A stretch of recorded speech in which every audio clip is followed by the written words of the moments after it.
This commentary is in response to the video Religion and the Predatory Perspective.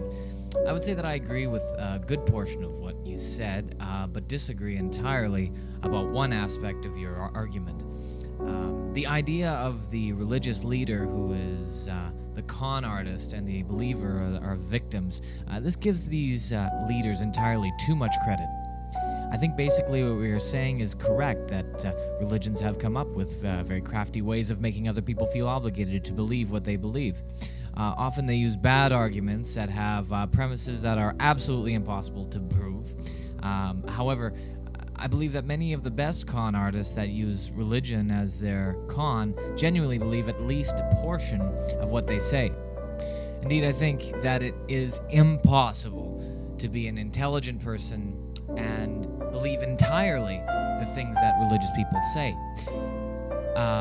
Though it is attractive and comforting to do so at first, as the belief gives you a chance at immortality.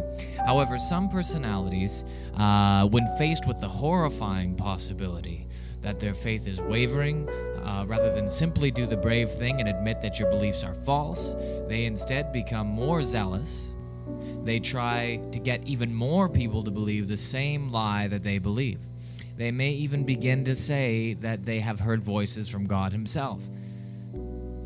I think that while what you say may be true of the amateur conjurer, astrologer, TV evangelist, etc., I think we're underestimating the situation to say that, oh, well, these people are really, leaving the Sunday morning pulpits, running out the back door, and then driving off in their Ferraris, smoking a Cuban cigar, laughing at the fools that just bought into their con. No, these people are all the more dangerous because they do believe it themselves.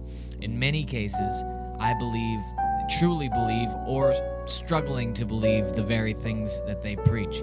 And the struggle to believe, when it is illogical to do so, is pushing them to even more damaging, more zealous behavior that can hurt people. And there's no shortage of examples of this kind of hurtful, atrocious behavior. Let me state again that it is dangerous underestimation to deem them in this way as simply con artists. Why? It's because those that truly do believe these things understand that it is an oversimplification, and so they dismiss any good arguments that you might have about why these claims are false, why they should be simply ignoring these false claims by religion. When talking about what these religious leaders do, we need to be very accurate to help people realize how silly and destructive these false claims of religion actually are. Anyway, thanks for listening to my response and criticism of what I thought was otherwise a great video. Thanks for giving a thought-provoking video.